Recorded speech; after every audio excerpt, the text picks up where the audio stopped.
Alright, just now there seems to be quite a few blog posts and stuff going on about the camera market in general, and how it's really mobile phones are taking over the lower end of the photography market. Now, there's been a couple posts out there. I'm sure Chase Jarvis did one, or maybe it was Joe McNally, or some people have done one. And as a good blogger, I should have bothered reading them, but I haven't. So what I will do is I'll do this blog, and then I'll read them, see if it was actually anywhere close to what they're saying. But what I think, oh my god, what's wrong with my nose? It's itchy. Must have a hair growing out of it in the wrong way. But yeah, so the chat just now. So whenever digital SLRs were out, everyone was like, no, we're losing so much market to the compact camera, or to the CSC. So some of the big manufacturers like Nikon and Canon were actually the slowest taker-uppers of the technology of compact camera systems. I don't know, CSC? Anyway, small compact cameras which have SLR lenses. And I think it was like stuff like, there's a company called Rikosh or something like that, and Samsung managed to do lots of those kind of cameras and stuff like that, and they've done really, really well. Below that, where you get your mega zooms and your ultra zooms, I think that kind of side of the market is still absolutely fine. But the compact cameras are now the ones which are in danger. Now, they were the great money spinners for most of the camera companies, I think.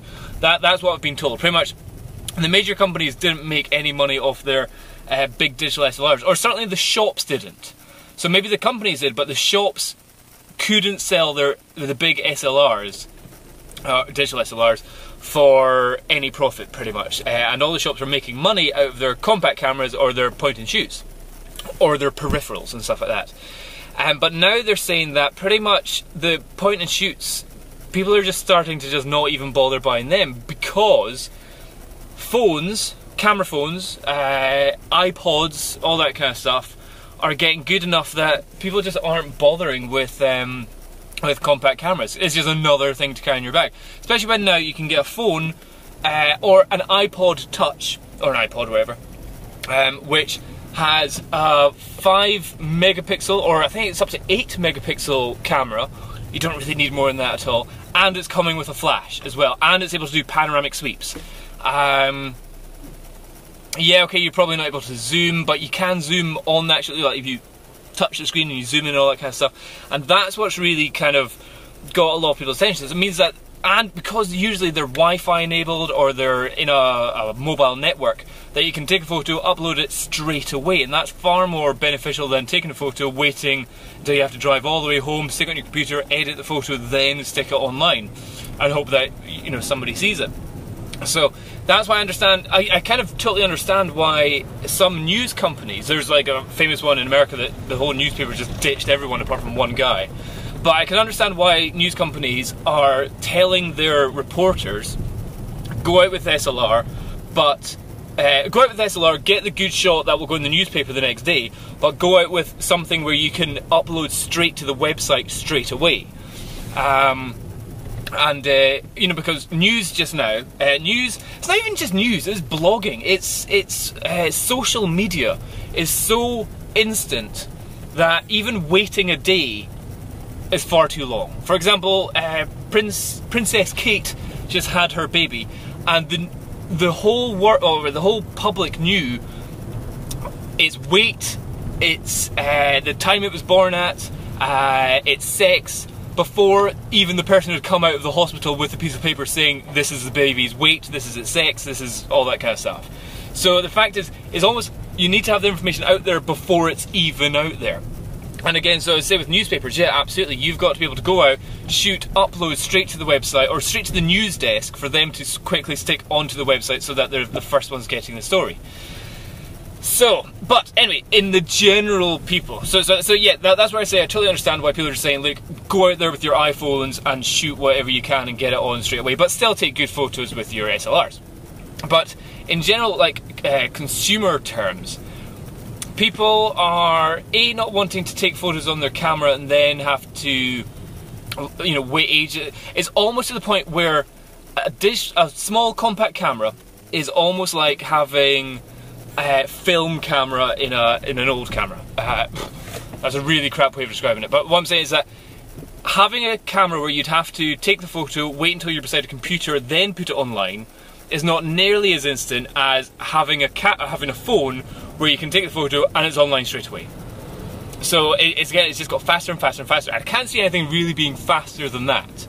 But what I can see is potentially phones and camera phones becoming more advanced or being as good as point and shoots, to the point that just point and shoots just aren't really necessary. But what I think this means is that for the big players, the bigger the player, the slower it is to adapt, I think. Or at least the slower it is to adapt well. So for example, I think like Nikon and Canon are really going to struggle in these markets for the next while. What I do think is going to do bloody well is stuff like Samsung. Samsung have a whole point and shoot camera range. They don't have an SLR range. They don't have to deal with the high-end technology stuff. They can just license the kind of cheaper end technology that the main manufacturers like Canon and Nikon make, if it wants, or it can do its own stuff. But Samsung have a whole point and shoot region of cameras and some SCSs, whatever it is. But it also has a phone company. Samsung phones are all over the place, and I think they're even outselling Apple. So they are huge. So there's not like they don't have the finance behind them. And effectively what I'm saying is they already are. They're already making phones and cameras and camera phones. Many companies have, but I think Samsung really is doing a good job with it. And I can see that in the future, you know, so Samsung's not really going to lose out because it spent millions and billions of pounds on developing a new full frame mega sensor that can do 15 frames a second, blah, blah, blah, blah, blah, blah, because they can just go, we've made our point and shoot sensors good enough that we can set them into our phone, and it means our phones are as good as our point and shoot, so we're not really losing any business whatsoever. And it just means it's going to be better sales for their phones, and yeah, and that's where I think Nikon and Canon are kind of going, we don't have a phone.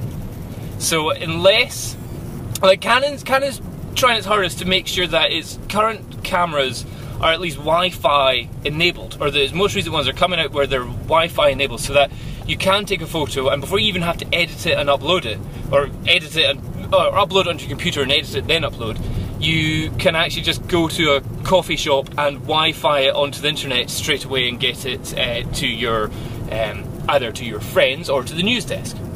So Nikon's going to have to pull its finger at that. So instead of having a little extra peripheral where you can Wi-Fi it afterwards, or having to buy Wi-Fi cards or something like that, it needs to be pretty much in camera. And I think the phone manufacturers that have a finger in the camera market are the ones that are going to probably come out the best in the near future.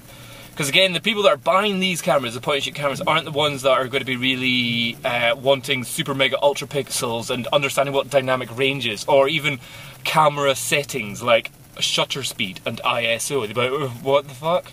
So, or depth of field. That's another one. They're like, what's that? You make it blurry. So maybe that's where something like the Lytro thing might work for them, but wherever, not going on there. So yeah, I don't know what the official chat is from the other bloggers. I shall go have a look at a read of them just now. But that's my thoughts just now, that if you've got shares in stuff like Samsung, I think that's a good company to have some shares in. If you're Nikon and Canon, unless you're licensing out your tech to phone companies, they're either going to have to start making up a Nikon phone, or do a combo with a phone company. So Nikon and Nokia join forces and become a camera phone company. I think that's probably what's going to happen. A massive two conglomerate companies joining together to make one uber duper company. That'd be cool. Anyway, that's just my thoughts of the day. Bye bye.